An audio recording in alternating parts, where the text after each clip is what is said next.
And these big drops in temperatures mean systems are working harder to keep homes warm and lights on. That's driving up energy bills for a lot of Hoosier families. Tonight, Rachel Krause introduces us to one local woman who told her that her bill has tripled in recent months and explains why relief may soon be coming on many emergency bills. It's just not easy. This cold Indianapolis winter has been driving up Sherry Wright's electric bill. She typically pays around $200, but for December and now January, she's gotten $600 bills just to heat and light her home. I expected it to be probably a little higher, but I didn't expect it to be quite that much. She's doing her best to keep up, but says it's tough. Oh yeah, especially when, you only have the one income and that's it, I don't expect other people to pay my bills. I, try to pay my own, but Social Security checks only go so far.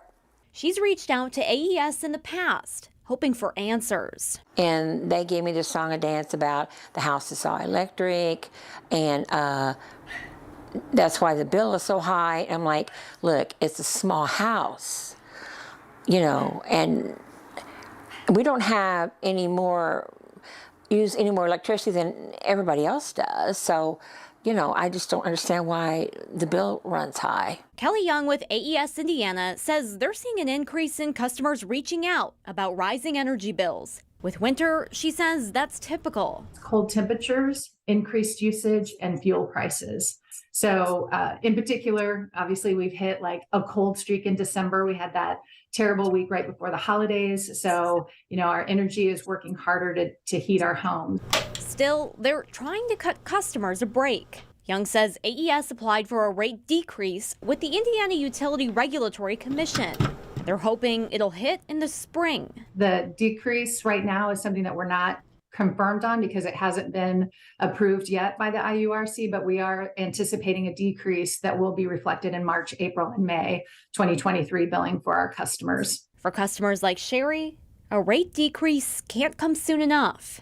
But with a $900 electric bill looming from the past 2 months, she worries about what the rest of winter might bring. Yeah, I don't know, what's in the future, how much it's going to be next month. And, because February is usually very cold, and I don't know.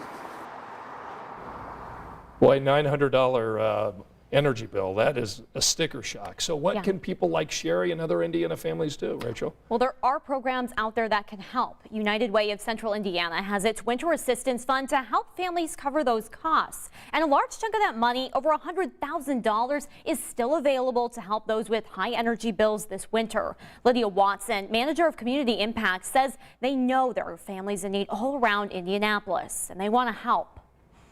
Not only is it cold, but we're also seeing increased costs in energy. We're also seeing inflation rise. And so right now, it's really important that we supplement household budgets because we don't want to have that family making a hard decision. And those decisions look like, am I going to heat my house or am I going to eat something nutritious today? So far, the Winter Assistance Fund has helped about 100 families. Watson says they're hoping to reach an additional 500 families from now until May. We'll have all that information on that program as well as others and additional resources on this web story at WTHR.com. Yeah, those are good resources for families. Rachel, thanks so much.